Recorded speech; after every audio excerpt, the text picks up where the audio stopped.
Hai, saya Bimo Dewanto akan berbagi seputar informasi bagaimana cara memulai bisnis terutama di masa pandemi yang menginspirasi dalam Infonomik.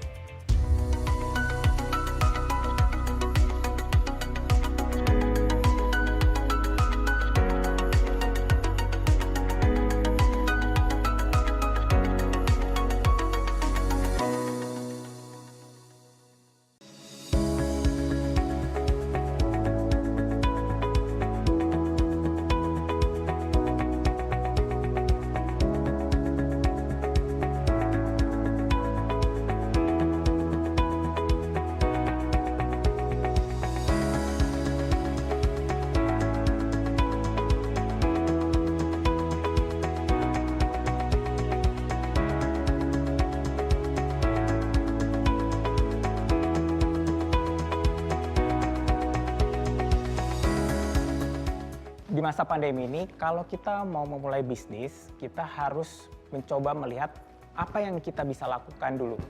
Jadi galilah potensi diri, lakukan SWOT analysis. Lalu kita coba kaitkan potensi diri dengan opportunity yang ada di luar. Karena pada saat kita mengenal diri kita sendiri dan kita mengerjakan sesuatu yang kita sukai, energi kita tidak akan ada habisnya. Oleh karena itu, saya menyarankan apapun yang Anda akan lakukan, mulailah dari sesuatu yang kita sukai.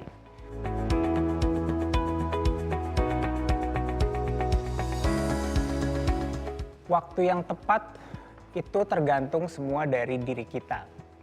Bagaimana kita memanfaatkan momentum yang tepat. Bagaimana menentukan momentum yang tepat? Yang harus kita lihat itu adalah gabungan antara faktor internal dan faktor eksternal. Faktor internal itu apa saja? Yaitu kesiapan kita dalam berbisnis, perencanaan kita dari sisi finansial, dari sisi SDM, dari sisi marketing, dan dari sisi-sisi lain yang sekiranya mempersiapkan diri kita untuk segera meluncurkan bisnis kita. Lalu kemudian kita bisa melihat juga faktor eksternal. Apa yang sedang terjadi di luar sana. Seperti sekarang sedang ada pandemi. Usaha-usaha yang mengandalkan tempat itu mungkin menjadi kurang tepat. Tapi usaha-usaha yang sifatnya daring atau online, mungkin memang ini adalah momentum yang tepat untuk kita luncurkan.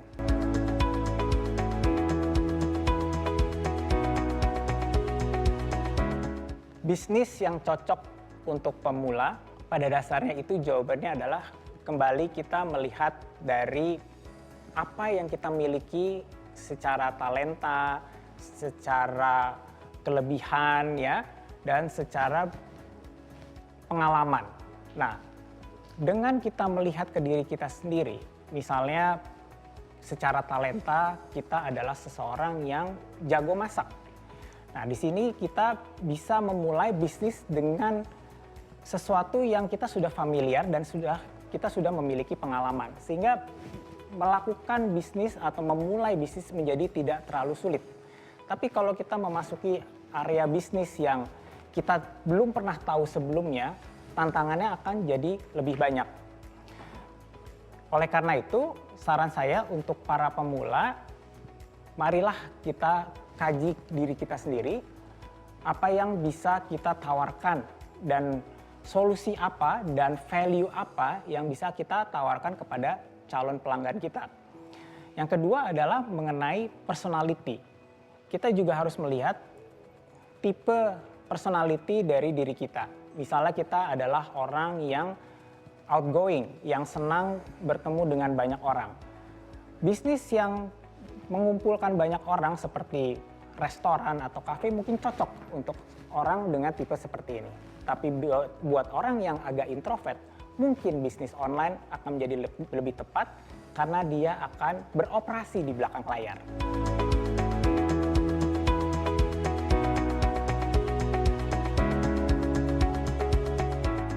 Untuk membangun bisnis ada beberapa hal yang perlu kita persiapkan. Yang pertama itu kesiapan mental. Kenapa kesiapan mental ini menjadi sangat penting? Karena membangun bisnis ini bukan sprinter ya, kita bukan lari jarak pendek, tapi kita akan melakukan maraton. Di mana kekuatan mental kita akan diuji seiring dengan pertumbuhan dari bisnis kita. Bisnis itu sepanjang pengalaman saya tidak ada yang pernah selalu mulus-mulus saja. Selalu ada turun dan ada naik. Nah, bagaimana kesiapan mental kita? Yang kedua, untuk menyiapkan mental, kaitannya ini juga erat dengan kesiapan finansial. Pada saat kita ingin memulai sebuah bisnis, persiapkanlah perencanaan finansial sedemikian rupa sehingga kita memiliki nafas yang cukup panjang. Karena bila bisnis di awal masih agak slow, kita bisa memiliki dana darurat yang cukup, misalnya untuk 6 bulan ke depan. Setelah itu yang kita harus lakukan adalah membangun branding kita. Branding ini sangat penting karena ini kaitannya dengan persepsi apa yang akan kita berikan di target audiens kita. Dan kalau misalnya bisnis kita itu sudah banyak kompetisinya, branding menjadi sangat penting karena ini menyentuh sisi emosional dan tidak hanya fungsional. Dan yang keempat adalah marketing dan sales. Tentunya kita juga harus menyiapkan strategi marketing yang kreatif yang akan mendrive penjualan dan mendatangkan omset buat usaha kita.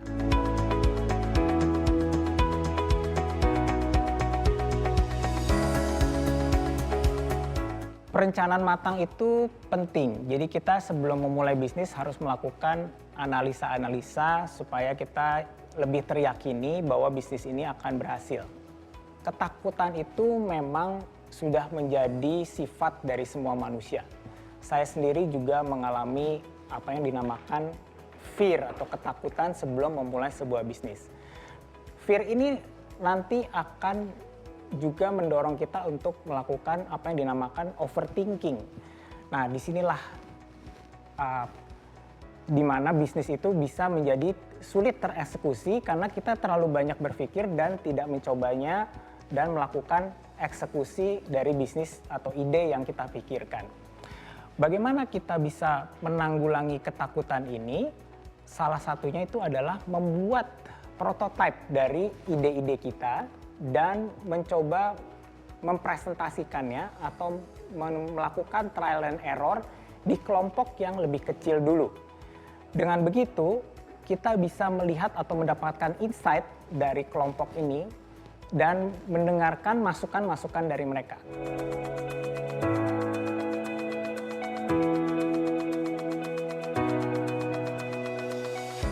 Bagaimana menghitung modal bisnis di awal?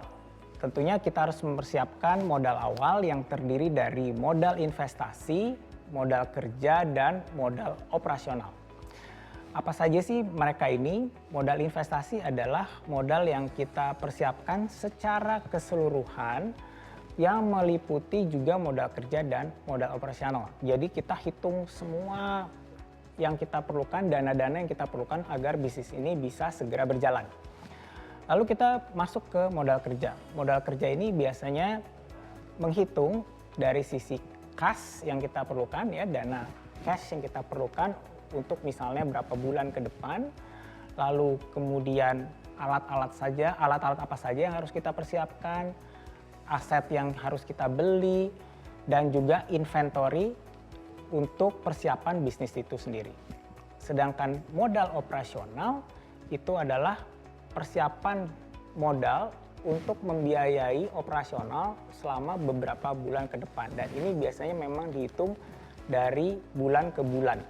Misalnya bayar gaji untuk sekian bulan, lalu untuk membeli peralatan atau membeli bahan baku untuk sekian bulan.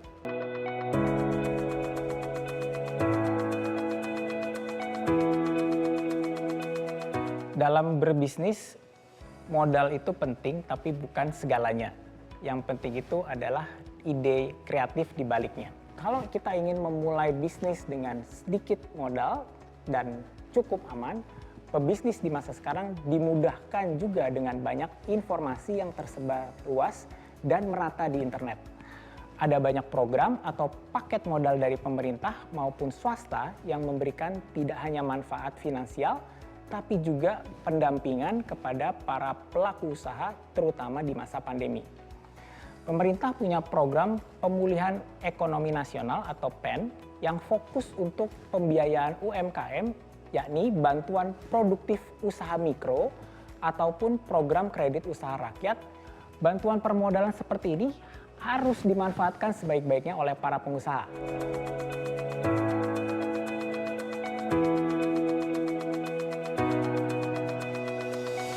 Bisnis plan itu sebenarnya gampang-gampang susah, karena kita harus membuat sebuah perencanaan yang menyeluruh. Supaya tidak lupa, kita sudah bisa menemukan di internet apa yang dinamakan Business Canvas Template. Di sini teman-teman bisa dengan mudah memetakan apa-apa saja yang perlu dipersiapkan dalam membangun sebuah bisnis. Secara garis besar, template Business Canvas ini dibagi menjadi dua bagian. Yang pertama adalah bagian produksi dan yang kedua adalah bagian pemasaran. Nah, disinilah teman-teman bisa segera memetakan, misalnya di bagian produksi itu mitra-mitra strategis siapa saja yang harus kita miliki untuk menghasilkan sebuah produk. Bagaimana biayanya? Lalu di bagian lain itu adalah pemasarannya. Apa yang harus kita tawarkan kepada pelanggan dan pelanggan seperti apa yang akan membeli produk kita. Nah, dari kedua sisi ini kemudian kita bisa membuat formula yang tepat untuk menentukan target pasar. Kalau misalnya kita membuat satu produk yang misalnya menggunakan bahan-bahan yang tidak mahal, kita bisa menentukan bahwa ini pasarnya adalah pasar menengah atau misalnya menengah bawah. Tapi pada saat kita membuat sebuah produk yang menggunakan bahan baku atau material yang premium, kita juga bisa mulai menentukan bahwa ini adalah untuk pasar menengah atas.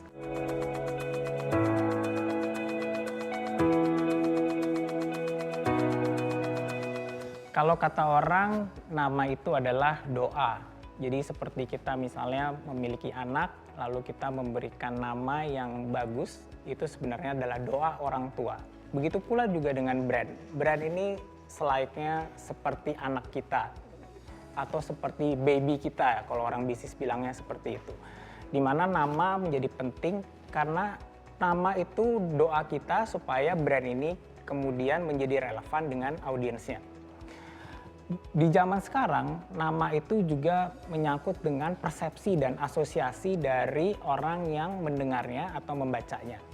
Jadi kalau misalnya kita membuat sebuah bisnis yang namanya sudah keren, itu menjadi first impression yang bagus. Visi dan misi yang mengikuti dari nama dan branding juga sangat penting. Karena dengan visi dan misi, kita jadi bisa membuat apa yang dinamakan blueprint dari bisnis kita.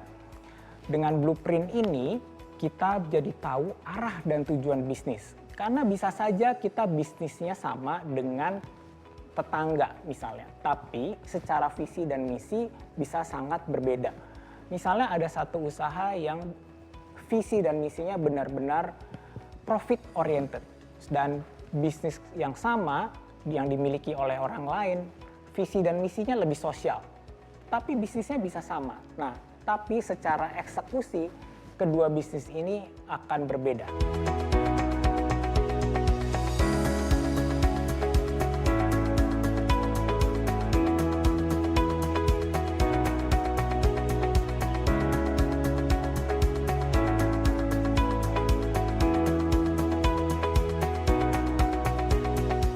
Saatnya kita mulai mewujudkan mimpi menjadi kenyataan.